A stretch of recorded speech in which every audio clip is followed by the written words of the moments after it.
A few days ago, a Grand Prairie police officer saved a toddler who nearly drowned in Joe Pool Lake. A wonderful outcome it really is, considering two 8-year-olds drowned there since May. Tonight, that officer took the time to go see the boy and his family. Fox 4's Calvert Collins is at Joe Pool Lake tonight, and you got the chance to meet all these folks, Calvert. It was a wonderful reunion, Heather. Lynn Creek Park is where that family was and where that officer was. It has now a positive distinction of being the place where that 2-year-old survived a near drowning. Joe Pool Lake has had 6 child drowning deaths last year, 3 in the same afternoon. And whether it was luck or divine intervention, this police officer and family are thankful this story had a happy ending. A lazy Sunday afternoon of barbecuing and sunbathing turned to fear and panic within minutes. I started doing cook, and like 5 minutes later, I just show up myself. I said, "Where is Ian?" And I started looking for Ian and asked my wife, "Where is Ian?" And he said, "Was next to you." 2-year-old Ian was nowhere to be seen. Minutes later, his body surfaced. Floating face down, and it was hard.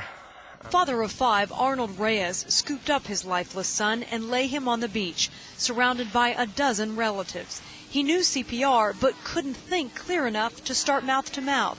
Before anyone could call 911, help arrived. After about 62 compressions, he started breathing on his own. My partner, Officer Brandon, told me to lay him on his side, which I did, and he started to basically spit up some water. During the summer months, Officer Carlos Perez and his partner work lake patrol and happened to be driving on this road and saw the crowd of people huddled at the shoreline. The good Lord put me in that situation for a reason. I believe me and my partner just happened to be at the right time at the right place. Hey, buddy. How are you?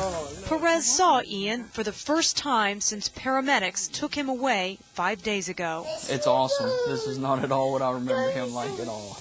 It's great. These officers are the heroes in the Reyes family. Thank you, Carlos, and thank you, officer. It's a rare experience for Officer Perez, who doesn't get to rescue many children from the lake alive. Oh, it's great to have a happy ending for once. Now, little Ian did spend the night at Cook Children's Hospital in Fort Worth, but has amazingly had no residual effects from those minutes that he spent underwater. But this was a big wake-up call to his parents, who this week installed a smoke alarm in their house and built a tornado or a storm shelter just to protect the 2 adults and the 5 boys, Heather. Great thing to do. And you know what? It's really incredible, Calvert, that those officers happen to be driving by and to be there. Are they giving parents other advice, things to do, because they know obviously how deadly this situation could have been? Absolutely. They say, number one, first and foremost, no matter how many adults are there watching kids, they must be in a life jacket. It doesn't matter if they've learned to swim or if they're good swimmers or can't swim at all. It is very important that those little kids especially have life jackets, not floaties, not inner tubes, because those can fly away. And had little Ian been in a life jacket, he might have this might have had a totally different outcome. But fortunately, he's a happy and healthy 2-year-old. And meeting his heroes today. All right. Calvert, thank you.